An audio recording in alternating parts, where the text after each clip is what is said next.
नरक के ये जज सिर्फ पैसा पहचानते हैं। इनका फैसला इस बात पर नहीं होता कि किसी ने अपनी जिंदगी में अच्छा काम किया या बुरा, बल्कि इस पर होता है कि मौत के बाद वो आत्मा अपने साथ कितना तोहफा या पैसा लेकर आई है। अमीर लोग जो अपने साथ बहुत सारा सामान लेकर दफन होते हैं, वो आसानी से नरक का द्वार पार कर लेते हैं और अगले जन्म का सुख पाते हैं। लेकिन बेचारे गरीब लोग जिन्होंने पूरी जिंदगी मेहनत में गुजारी, उनके तोहफे का वजन एक चिड़िया के पंख से भी कम होता है। ऐसी आत्माओं को हमेशा के लिए मिटा दिया जाता है, उन्हें कभी मुक्ति नहीं मिलती। आपने कभी सोचा भी नहीं होगा कि एंशिएंट मिस्र की कहानियां इतनी अजीब हो सकती हैं। सूरज देवता जिनसे सब डरते हैं, वो साल भर बिना रुके एक बहुत बड़े स्पेसशिप का हैंडल घुमाते रहते हैं ताकि सूरज धरती के चक्कर लगा सके। इसी वजह से दुनिया में दिन और रात होती है। ये काम किसी मजदूर से भी ज्यादा थकाने वाला है। इतना ही नहीं, रोज उन्हें अपना हथियार लेकर और राक्षसों से लड़ना पड़ता है जो धरती को मिटा देना चाहते हैं। सूरज देवता ये सब दुख सिर्फ इसलिए झेलते हैं ताकि वो अपनी बनाई हुई दुनिया को बचा सकें। लेकिन रोज की इस थकावट की वजह से अब उनके पास इतनी हिम्मत नहीं बची। सूरज देवता की ताकत अब खत्म हो रही थी, इसलिए उन्होंने फैसला किया कि उनके 2 बेटे उनकी जगह धरती की जिम्मेदारी संभालेंगे। उन्होंने अपने बड़े बेटे ओसाइरिस को नाइल नदी के वो इलाके दिए जो बहुत उपजाऊ और हरे भरे थे। वहीं दूसरी तरफ छोटे बेटे सेठ को रेगिस्तान का भगवान बना दिया गया, जहां एक तिनका तक नहीं उगता था। अपने पिता का ये भेदभाव देखकर सेठ के दिल में नफरत भर गई। वो चुपचाप सही मौके का इंतजार करने लगा और उसने ठान लिया कि एक दिन वो सब छीन लेगा जो उसका हक है। आखिरकार सेठ को वो मौका मिल ही गया। हालांकि देवताओं की रगों में सुनहरा खून बहता था, पर उनकी उम्र भी सिर्फ 1000 साल तक ही होती थी। अब ओसाइरिस के रिटायर होने का वक्त आ गया था। ओसाइरिस ने एक शुभ दिन चुना ताकि वो अपना राजपाट अपने बेटे होरास को सौंप सके। दुनिया भर के लोग इस ऐतिहासिक पल को देखने के लिए बहुत उत्साहित थे। लोग नए कपड़े खरीदने और तैयारियां करने लगे ताकि वो अगले दिन होने वाली नए राजा की ताजपोशी में शामिल हो सकें। लेकिन उन्हें नहीं पता था कि सेठ के दिमाग में क्या चल रहा है। यहाँ एक आवारा चोर है जिसका नाम बेक है। वो अपनी गर्लफ्रेंड को खुश करने के लिए एक दुकान से सबसे सुंदर लिबास चुरा लेता है। उसकी गर्लफ्रेंड जाया नए कपड़े देखकर बहुत खुश हो जाती है और पर्दे के पीछे जाकर तैयार होती है। जब वो बाहर आती है तो वो किसी रानी से कम नहीं लग रही थी। दोनों को लग रहा था कि नए राजा के आने से उनकी जिंदगी भी बेहतर हो जाएगी। दूसरी तरफ आने वाला राजा होरास रात भर की जश्न और मौज मस्ती के बाद गहरी नींद में सोया होता है। जब नौकरानी उसे जगाती है तो वो उठता है। मिस्र के ये देवता आम इंसानों के मुकाबले कद काठी में बहुत बड़े और ताकतवर होते हैं। होरास अपने आसपास थकी हुई नौकरानियों को देखकर मुस्कुराता है और आज के बड़े दिन के लिए तैयार होता है। उसके चेहरे पर एक अलग ही गर्व था। जल्द ही मेन स्क्वायर पर ताजपोशी का जश्न शुरू हो जाता है। चारों तरफ ढोल नगाड़े बज रहे होते हैं। राजा ओसाइरिस अपना आखिरी भाषण देते हैं। वो जनता से वादा करते हैं कि नए राजा के आने के बाद भी पुरानी परंपराएं जारी रहेंगी। वो कहते हैं कि चाहे कोई अमीर हो या गरीब, सबके साथ न्याय होगा। ओसिरिस कहते हैं कि चाहे कोई अमीर हो या गरीब, मरने के बाद सबको अगले जन्म का बराबर मौका मिलेगा। ये भाषण खत्म होते ही वो होरास की ताजपोशी शुरू करते हैं। लेकिन तभी वहां एक ऐसा मेहमान आ जाता है जिसे किसी ने बुलाया नहीं था। वो था रेगिस्तान का भगवान सेठ। ओसिरिस को लगता है कि उसका भाई बहुत दिनों बाद उसे बधाई देने आया है, इसलिए वो सारे नियम कायदे भूलकर आगे बढ़ते हैं और सेठ का स्वागत करते हैं। सेठ अपने भतीजे होरास को एक सींग तोहफे में देता है और कहता है कि इसे बजाओ। होरास बिना किसी शक के वो सींग बजा देता है, पर उसे नहीं पता था कि सेठ उसके साथ खेल खेल रहा है। जैसे ही सींग बजता है, सेठ की रेगिस्तानी फौज जो पहले से छुपी हुई थी वो निकलकर पूरे महल को घेर लेती है। सेठ का इरादा साफ था, वो आज धरती का राजा बनना चाहता था। ओसिरिस जो कि बहुत दयालु थे, वो अपने भाई के साथ खून खराबा नहीं करना चाहते थे, पर सेठ ने देखा कि उसका भाई लड़ना नहीं चाहता तो उसने मौका पाकर ओसिरिस का खात्मा कर दिया। इसके बाद सेठ सबको धमकाते हुए कहता है कि या तो मेरे सामने घुटने टेको और मेरी गुलामी करो या फिर मरने के लिए तैयार हो जाओ। बाकी देवता समझ जाते हैं कि अब वो फंस चुके हैं, इसलिए अपनी जान बचाने के लिए वो हार मान लेते हैं। लेकिन होरास जिसकी ताजपोशी होने वाली थी, वो ये बेइज्जती बर्दाश्त नहीं कर पाता और अपनी तलवार उठाकर सेठ पर हमला कर देता है। दोनों के बीच एक भयानक और पुराने ढंग की लड़ाई शुरू होती है। शुरुआत में होरास को काफी मुश्किल होती है, पर अपनी शक्तिशाली आंखों की मदद से वो सेठ को जकड़ लेता है। लेकिन सेठ पहले से तैयार था। होरास का हर वार खाली चला जाता है।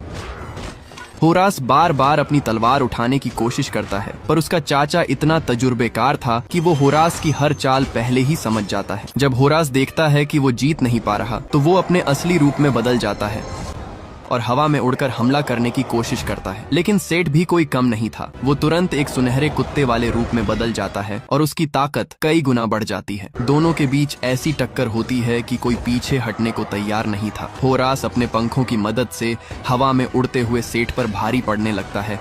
ऐसा लग रहा था कि शायद अब होरास जीत जाएगा, लेकिन होरास को क्या पता था कि उसके चाचा ने पहले से ही इंतजाम कर रखा है। सेठ के ट्रेंड सैनिकों ने बड़े बड़े आईनों से सूरज की रोशनी को होरास की आंखों पर मारा। इस अचानक हुए हमले से होरास की आंखें चौंधिया गईं और वो अंधा सा होकर जमीन पर गिर गया। सेठ ने मौका पाते ही होरास को दबोचा और उसकी ताकत का असली जरिया उसकी शक्तिशाली आंखें बाहर निकाल ली। सेठ इतना बेरहम था कि वो होरास को हमेशा के लिए खत्म करना चाहता था। तभी होरास की प्रेमिका, प्यार की देवी हाथौर बीच में आई। उसने गिड़गिड़ाकर सेठ से होरास की जान बख्शने की भीख मांगी और बदले में सेठ की गुलामी कबूल करने को तैयार हो गई। सेठ ने एक गंदी मुस्कान के साथ होरास को जिंदा छोड़ दिया। उसके बाद सेठ के सेनापतियों ने दरिंदों का रूप धर लिया और वहां मौजूद सब लोगों को डराकर भगा दिया। इस भाग दौड़ और हंगामे में बेक और उसकी गर्लफ्रेंड जाया एक दूसरे से बिछड़ गए। वहीं दूसरी तरफ अंधे होरास को उसके पिता की कब्र में कैद कर दिया गया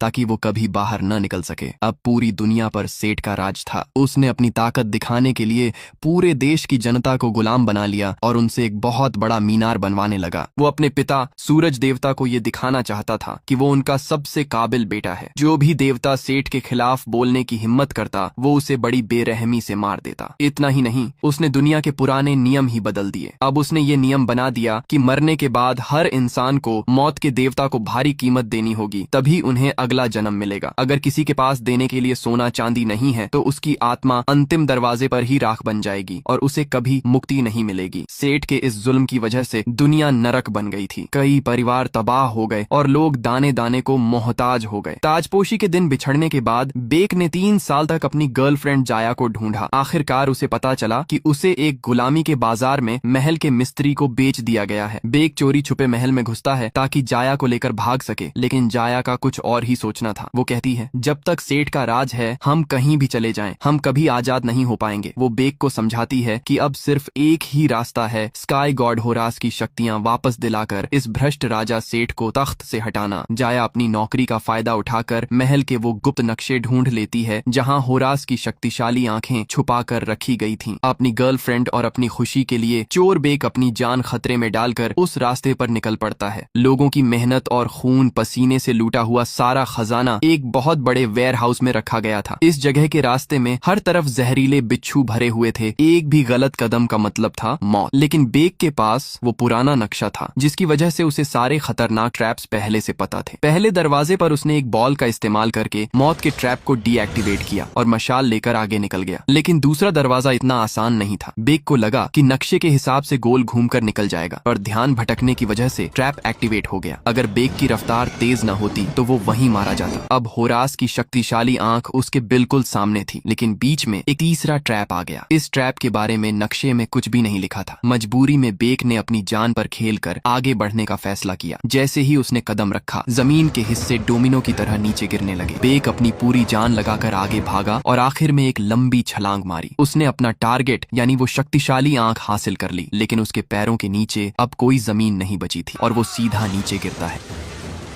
वहां हजारों जहरीले बिच्छू उस पर हमला करने के लिए आगे बढ़ते हैं, पर तभी होरास की शक्तिशाली आंख से एक दिव्य रोशनी निकलती है जो उन बिच्छुओं को पीछे हटा देती है। इस तरह बेक बच निकलता है और वापस महल पहुंचता है। लेकिन अभी वो जाया को ये खुशखबरी सुना भी नहीं पाया था कि तभी सैनिकों का एक दस्ता उन्हें घेर लेता है। असल में उस मिस्त्री को उनके नक्शे चुराने के प्लान का पता चल गया था। वो बेक को हुक्म देता है कि खजाने से चुराई हुई चीज उसके हवाले कर दे। बेक एक चालाकी करता है और उस शक्तिशाली आंख को हवा में ऊंचा उठा देता है, जिसकी चमक से सबकी आंखें चौंधिया जाती हैं। इसी अफरा तफरी का फायदा उठाकर बेक जाया का हाथ पकड़ता है और वहां से भाग निकलता है। दोनों एक सफेद घोड़े पर सवार होकर आजादी की तरफ बढ़ रहे होते हैं और खुशी के सपने देख रहे होते हैं। लेकिन तभी पीछे से मिस्त्री एक तीर से निशाना लगाता है जो सीधा जाया के दिल के पार हो जाती है। मिस्त्री की आंखों में एक दरिंदगी भरी जीत दिख रही थी। बेक का दिल टूट जाता है और वो दर्द से कराह उठता है, लेकिन वो रुकने की हिम्मत नहीं कर पाता। वो घोड़े को और और तेज भगाता है और जाया की बॉडी को लेकर सीधा उस जगह पहुंचता है जहां स्काई गॉड होरास को कैद किया गया था। बेक वहां जाकर होरास के सामने एक शर्त रखता है, मैं तुम्हें तुम्हारी ये शक्तिशाली आंख वापस दे दूंगा, पर बदले में तुम्हें अपनी शक्तियों से मेरी गर्लफ्रेंड जाया को जिंदा करना होगा। लेकिन होरास, जो एक घमंडी देवता था, उसे एक आम इंसान की ये धमकी पसंद नहीं आती। वो बेक को एक चींटी की तरह समझता है और उससे आंख छीनने की कोशिश करता है। पर अफसोस, बिना आंखों के होरास इतना कमजोर हो गया था कि बेक जैसा एक आम इंसान भी उसके हमलों से आसानी से बच जाता है। जब होरास को समझ आता है कि वो ताकत से आंख नहीं ले सकता, तो वो मजबूरी में बेक की शर्त मान लेता है। बेक को पता था कि जाया ने अपनी जिंदगी गुलामी में बिताई है, इसलिए उसके पास नरक के जजेस को देने के लिए सोना चांदी नहीं है। अब सिर्फ होरास ही उसे बचा सकता था। लेकिन मुसीबत ये थी कि होरास के पास अभी सिर्फ एक ही आंख थी, यानी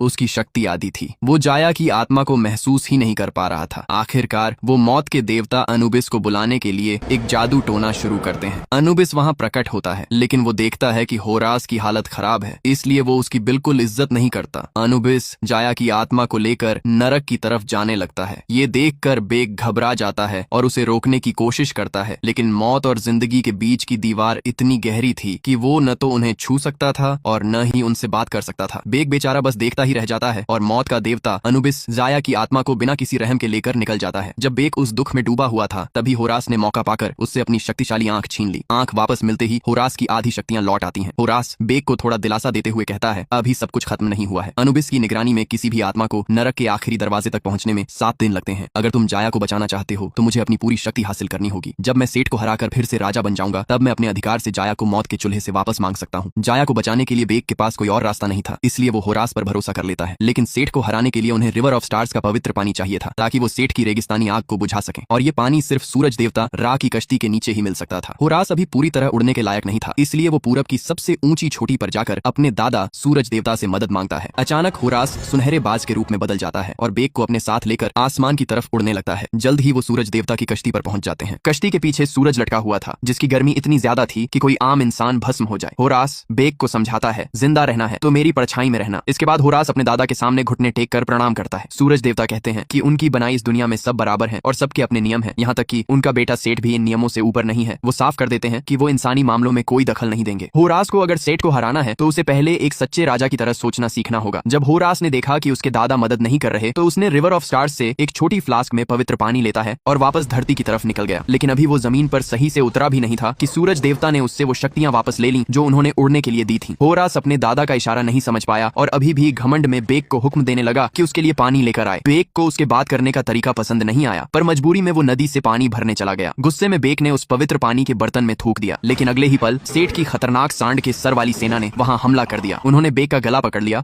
और उसे होरास की आंख के बारे में पूछने लगे। असल में सेठ को पता चल गया था कि उसकी चुराई हुई आंख अब बेक के पास नहीं है। तभी होरास वहां पहुंचता है और सेठ की सेना से लड़ने लगता है। हालांकि होरास के पास सिर्फ आधी शक्ति थी, फिर भी वो उन सैनिकों पर भारी पड़ने लगा। उसने कुछ ही मिनटों में एक दुश्मन को ढेर कर दिया, लेकिन दुश्मन संख्या में बहुत ज्यादा थे। लड़ाई के बीच होरास को एक गहरी चोट लग जाती है। दुश्मन सैनिक होरास का घमंड देखकर आग बबूला हो जाता है और बेक को छोड़कर सीधा होरास पर टूट पड़ता है। दोनों के बीच भयानक लड़ाई होती है। देखने में तो वो सैनिक बहुत ताकतवर लग रहा था, पर होरास के तजुर्बे के आगे वो ज्यादा देर टिक नहीं पाया। होरास उसे कुछ ही पलों में ढेर कर देता है, लेकिन जैसे ही होरास बेक का हाल चाल पूछने के लिए मुड़ता है, वो जख्मी सैनिक आखिरी सांस लेने से पहले पूरी जान लगाकर होरास को धक्का दे देता है। होरास सीधा गहरी खाई में गिरने लगता है। ये देखकर बेक बिना सोचे समझे उसके पीछे कूद जाता है और बेहोश होरास को जगाने की कोशिश करता है। बिल्कुल आखिरी मौके पर होरास की नींद खुलती है और वो अपने शक्तिशाली डंडे को 2 पहाड़ों के बीच फंसाकर अपनी रफ्तार कम करता है और दोनों की जान बच जाती है। दूसरी तरफ वो नाकाम सैनिक जब सेठ के पास लौटकर पूरी बात बताता है, तो बेरहम सेठ बिना एक शब्द बोले उसकी गर्दन काट देता है।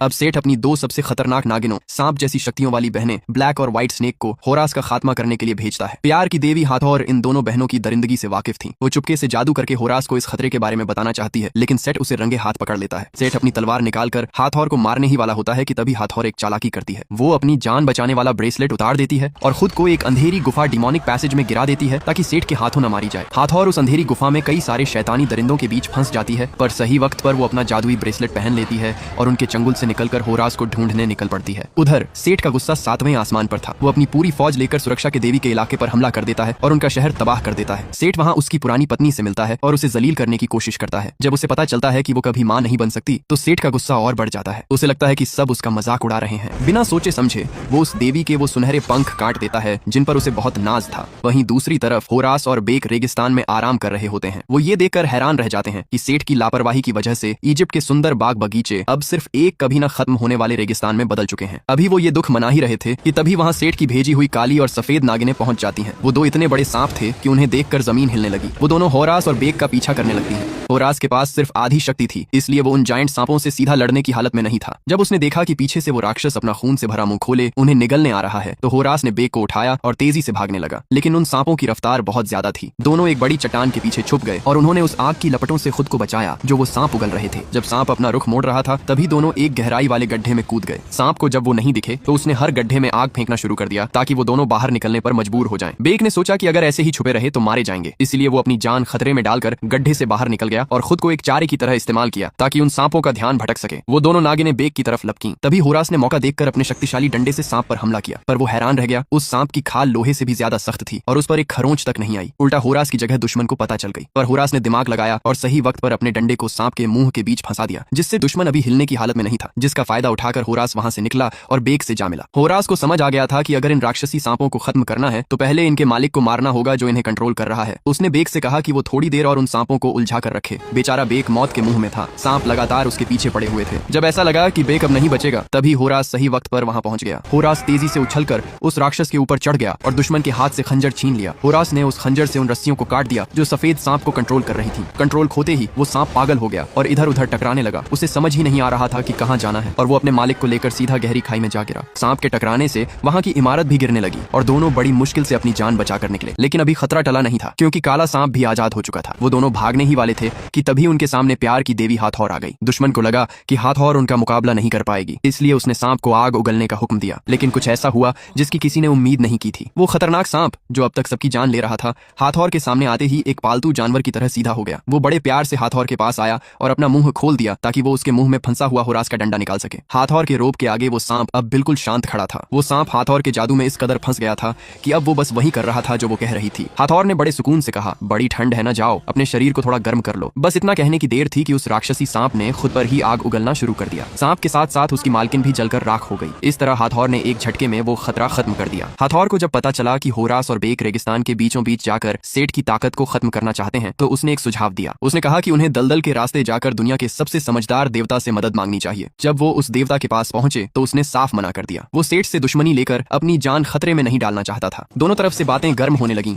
तभी बेक ने अपना दिमाग चलाया। बेक ने उन्हें उकसाते हुए कहा, मुझे लगता है आप डर गए हैं। आपको लग रहा है कि आप रेगिस्तान के उस राक्षस स्फिंक्स की मुश्किल पहेलियां सॉल्व नहीं कर पाएंगे। अपनी अक्ल की तारीफ सुनने के आदी वो देवता बेक की इस चाल में फंस गए। उन्हें क्यूरियोसिटी हुई कि वो पहेलियां आखिर हैं कैसी और वो उनके साथ निकल पड़े। जल्द ही वो सब रेगिस्तान के बीच बने उस विशाल पिरामिड के पास पहुंच गए। लेकिन वहां का नजारा बड़ा खतरनाक था। पिरामिड का रास्ता बड़े बड़े पत्थरों के बीच था जो लगातार घूम रहे थे। बेक के पास उस मिस्त्री का चुराया हुआ नक्शा था, इसलिए सिर्फ वही जानता था कि कब और कहां से निकलना है। बाकी सबकी तो हिम्मत ही नहीं हो रही थी आगे बढ़ने की। पत्थरों के बीच पिसने का डर था, पर बेक ने सही मौका देखा और उन घूमते हुए विशाल पत्थरों के बीच कूद गया। वो बिना रुके एक पत्थर से दूसरे पत्थर पर छलांग लगाता रहा क्योंकि जरा सी देरी का मतलब था मौत। आखिरकार वो उस मशीन के मेन गियर तक पहुंच गया और उसे रोक दिया। गियर रुकते ही रास्ता खुल गया और बाकी सब भी पिरामिड के अंदर दाखिल हो गए। लेकिन जैसे ही वो अंदर पहुंचे वहां के रखवाले आधे इंसान और आधे जानवर वाले राक्षस स्फिंक्स को खबर लग गई। वो तुरंत उनके सामने आ खड़ा हुआ। कहानियों में मशहूर है कि स्फिंक्स को पहेलियां पूछना बहुत पसंद है। उसने गरज कर कहा, मेरे सवाल का जवाब दो वरना तुम सब यहीं मारे जाओगे। सबसे अक्लमंद देवता ने बड़े गर्व से कहा, पूछो जो पूछना है,